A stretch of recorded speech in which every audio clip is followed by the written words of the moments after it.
Hi dears, welcome back my channel. ഇന്ന് നമ്മുടെ സ്ഥിരം കസ്റ്റമറിൻ്റെ ഫംഗ്ഷന് കേക്ക് കഴിച്ച് അവരുടെ അടുത്ത് നിന്ന് അഡ്രസ്സ് വാങ്ങിയാണ് നമ്മുടെ പുതിയ കസ്റ്റമർ നമുക്ക് കേക്കിൻ്റെ ഓർഡർ തരാൻ വന്നിട്ടുണ്ടായിരുന്നു കേട്ടോ.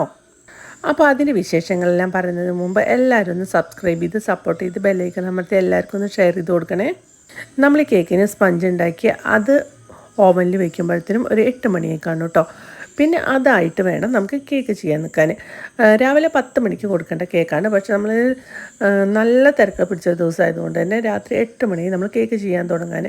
6 കിലോൻ്റെ കേക്ക് ആയതുകൊണ്ട് തന്നെ നമുക്ക് ഒരു വലിയൊരു ട്രേയിലാണ് സ്പഞ്ച് കേക്കിനുള്ള എന്താ പറയുക ബാറ്റർ ഒഴിച്ചിട്ടുണ്ടായിരുന്നത്. സംഗതി രാവിലെ 4 മണിക്കൊക്കെ എണീക്കുകയും ചെയ്തു. പക്ഷേ 4 മണിക്ക് എണീക്കുമ്പോൾ എല്ലാവരും രാത്രി തന്നെ റെസ്റ്റോറൻറ്റുകാർ നമ്മുടെ കുബൂസ് പിറ്റേ ദിവസം എത്ര എണ്ണം വേണ്ടിച്ചിട്ടുണ്ടെങ്കിൽ അതൊക്കെ ഓർഡർ ഇട്ടിട്ടാവും കേട്ടോ നമ്മുടെ ഫോണിലവർ. അപ്പോൾ അതൊക്കെയും നമ്മൾ ഓർഡറുകളൊക്കെ എഴുതിയെടുത്തിട്ട് പിന്നെ എത്ര കിലോ മാവ് ഇടണം എന്ന് നമ്മൾ നോക്കണം. എന്നിട്ടാണ് നമ്മൾ രാവിലെ 6 മണിക്ക് താത്താർ വരുമ്പോഴത്തേനും മാവൊക്കെ ഇട്ട് വയ്ക്കുക. അതിൻ്റെ ഇടയിൽ കുറേ റെസ്റ്റോറൻറ്റുകാർ നമുക്ക് ഓർഡർ തരാൻ മറന്നിട്ടുണ്ടാകും. അവരൊക്കെ രാവിലെ കുത്തിരുന്ന് വിളിച്ച് എണീപ്പിച്ച് അവരൊക്കെ ഓർഡർ വാങ്ങണം. അതാണ് നമുക്ക് വലിയൊരു ടാസ്കുള്ളത്. രാവിലെ എണീറ്റാട്ടോ അവരുടെ ഷോപ്പുകളൊക്കെ അടച്ച് വേഗം കിടന്നുറങ്ങും ചിലവർ കേട്ടോ, എല്ലാവരും ഞാൻ പറയുന്നില്ല. അപ്പോൾ അവരൊക്കെ നമ്മൾ കുത്തിരുന്ന് വിളിക്കുക തന്നെ വേണം. എന്നാലേ നമുക്ക് ഓർഡർ എത്ര കുബൂസിന് കിട്ടുള്ളൂ, എന്നാൽ തന്നെയല്ലേ നമുക്ക് മാവിടാൻ പറ്റുള്ളൂ. അതായത് ഓരോ ദിവസം ഓരോ ഓർഡറാണ് ഉണ്ടാവുക കുബൂസിന്. ഇന്ന് 200 കുബൂസാണെങ്കിൽ നാളെ 150 വേണ്ടി വരുള്ളൂ, പിറ്റേ ദിവസം 300 വേണ്ട. അങ്ങനെ ഓരോ കടക്കാർക്കും ഓരോ ഓർഡറുകളാണ് ഉണ്ടാവുക. അപ്പോൾ അതുകൊണ്ട് തന്നെ നമുക്ക് ഒരു കടയ്ക്ക് 300 മതി വേണ്ട അതങ്ങോട്ട് എഴുതി നമുക്ക് അതിനനുസരിച്ച് മാവിടാൻ പറ്റില്ല. അങ്ങനെ ഓരോ ഓർഡറും കിട്ടിയിട്ട് അത് എഴുതി കൂട്ടിയിട്ടാണ് നമ്മൾ എത്ര കിലോ മാവിടണം എന്ന് നോക്കുക. എന്താ പറഞ്ഞാൽ അധികം നമ്മൾ കുബൂസ് ഉണ്ടാക്കി വെച്ചിട്ടുണ്ടെങ്കിൽ പിറ്റേ ദിവസത്തേക്കൊക്കെ അത് വേസ്റ്റ് ആവില്ല. അതുകൊണ്ട് തന്നെ നമ്മൾ എത്ര കുബൂസാണ് എണ്ണി അതിനനുസരിച്ച് മാത്രമാണ് നമ്മൾ കുബൂസിന് മാവിടാറുള്ളൂ. പിന്നെ രാവിലെ റെസ്റ്റോറൻറ്റുകാർക്ക് കൊടുക്കാനുള്ള ബില്ലുകളൊക്കെ നമ്മൾ എഴുതി ഉണ്ടാക്കിയിട്ട് അത് തയ്യാറാക്കി വെക്കണം. അത് കഴിഞ്ഞ് പിന്നെ റിയമോൾക്ക് ഉച്ചയ്ക്ക് സ്കൂളിലേക്ക് കൊണ്ടുപോകാനുള്ള ലഞ്ച് ഉണ്ടാക്കണം. പിന്നെ അതിന് മുമ്പ് തന്നെ ബ്രേക്ക്ഫാസ്റ്റ് ഉണ്ടാക്കണം. അങ്ങനെ രാവിലെ 6 മണിയാകുമ്പോഴത്തേനും പിന്നെ താത്താർ വരുമ്പോൾ അവരുടെ കൂടെ നിന്ന് ഒരു 11:30 മണി വരെ അവരുടെ കൂടെയുള്ള കുബൂസിൻ്റെ പണിക്ക് നിൽക്കണം. അവർ പോയി കഴിഞ്ഞാൽ അടിക്കലും തുടക്കലും തിരുമ്പലും എന്ന് പറഞ്ഞതുപോലെ മടക്കലും ഒതുക്കലും കഴുകലൊക്കെയും കഴിഞ്ഞിട്ടുണ്ടെങ്കിൽ തലേന്ന് കൊടുക്കാനുള്ള നമ്മുടെ കേക്കുകൾ ഡെലിവറി ചെയ്യണം. ചിലവരേക്കും വന്ന് വാങ്ങും കേട്ടോ. പിന്നെ 2.5 കിലോൻ്റെ ഒരു കേക്ക് ഉണ്ടായിരുന്നു, അതും വേഗം ചെയ്തു വെച്ചു. അതൊക്കെ ചെയ്തു വയ്ക്കുന്ന സമയത്ത് എൻ്റെ കയ്യിൽ ഫോൺ ഉണ്ടായിരുന്നില്ല കേട്ടോ.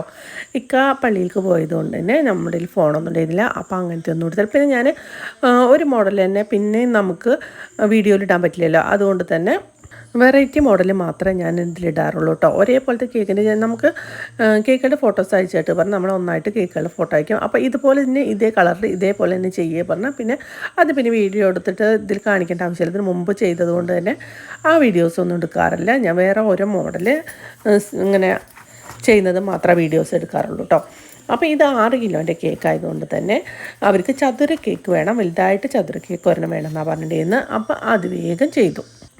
മോഡലൊന്നും അവർ പറഞ്ഞിട്ടുണ്ടായിരുന്നില്ല. അതുകൊണ്ട് തന്നെ നമ്മൾ സിമ്പിളായിട്ട് ഡിസൈൻ ചെയ്ത് അതിൽ ഫ്ലവറൊക്കെ വെച്ചു. അതിൻ്റെ ഇടയിൽ റിയമ്മളെ പോയി വിളിക്കാൻ പോയി. പിന്നെ കേക്കിൻ്റെ കുറച്ച് സാധനങ്ങൾ വാങ്ങേണ്ടിയിരുന്നു, അതൊക്കെ വാങ്ങി. അങ്ങനെ 8 മണിയായിട്ടോ പിന്നെ ഈ കേക്ക് ചെയ്ത് തുടങ്ങാൻ. അങ്ങനെ വേഗം കേക്കും ചെയ്ത് കിടക്കുമ്പോൾ നല്ലോണം ലേറ്റായി. എത്ര ലേറ്റായാലും നമുക്ക് 4 മണിക്ക് പിറ്റേ ദിവസം എണീറ്റല്ലേ പറ്റുള്ളൂ. എന്നാൽ തന്നെ അല്ലേ ഫോണിൽ ഇതുപോലെ കുബൂസിൻ്റെ ഓർഡറുകൾ വരുമ്പോൾ അത് എഴുതിയെടുത്ത് എത്ര കിലോ മാവുണ്ട് എന്നൊക്കെ. അതുകൊണ്ട് തന്നെ എത്ര നമുക്ക് ഉറങ്ങാൻ പറ്റിയിട്ടില്ലെങ്കിൽ ശരി 4 മണിക്ക് എണീറ്റേ പറ്റൂ കേട്ടോ. അങ്ങനെ ചട്ടപ്പട്ടികയിൽ കേക്കൊക്കെ ഉണ്ടാക്കി ഞാൻ പിറ്റേ ദിവസം കേക്കൊക്കെ ഡെലിവറി ചെയ്ത് പിറ്റേ ദിവസം രാത്രി ഞാൻ വിളിച്ചത് കേട്ടോ. കസ്റ്റമർക്ക് എങ്ങനെ ഉണ്ടായിരുന്നു കേക്ക്, നമ്മുടെ പുതിയ കസ്റ്റമറല്ലേ, അവർ നമ്മുടെ കേക്ക് കഴിച്ചിട്ടുണ്ടെങ്കിലും അവരാദ്യമായിട്ടാണ് വാങ്ങണത്. അപ്പോൾ അവർക്കൊക്കെ നല്ല ഇഷ്ടമായി. സൂപ്പർ കേക്കായിരുന്നു ചേച്ചി എന്നൊക്കെയും പറഞ്ഞു. അത് കേൾക്കുമ്പോൾ നമുക്ക് അത്ര നേരം കഷ്ടപ്പെട്ടുണ്ടാക്കിയതിനുള്ള ഒരു റിസൾട്ടല്ലേ അത്. അതുകൊണ്ട് തന്നെ നമുക്ക് നല്ലൊരു ആത്മവിശ്വാസം കിട്ടും കേട്ടോ. നമുക്ക് രാത്രി ഉറക്കം ഉളച്ചിട്ടും കഷ്ടപ്പെട്ടിട്ടും ഇതൊക്കെ ചെയ്യാൻ തോന്നുന്നത് തന്നെ പിറ്റേ ദിവസം വരികയും ഓരോരുത്തരെയും നമുക്ക് അവർക്ക് ഇഷ്ടമായി എന്നുള്ള ആ വാക്ക് കേൾക്കുമ്പോഴാണ് നമുക്ക് എന്തെന്നില്ലാത്തൊരു ആത്മവിശ്വാസം തോന്നുക കേട്ടോ. അങ്ങനെ കേക്കൊക്കെയും ഉണ്ടാക്കി അതിൻ്റെ വെയിറ്റൊക്കെ നോക്കി. വെയിറ്റ് 6 കിലോയിന്നും കൂടുതലേ ഞാൻ പറയാറില്ല, 6 കുറയാറില്ല, എപ്പോഴും കൂടുതലേ ഉണ്ടാവാറ്. നമുക്ക് എത്ര കിലോനെ അവർ ഓർഡർ തരുന്ന വെച്ചാൽ അതിനും എങ്ങനെയും നമ്മൾ ഉണ്ടാക്കുമ്പോൾ അത് അധികം തന്നെ വരാറ്.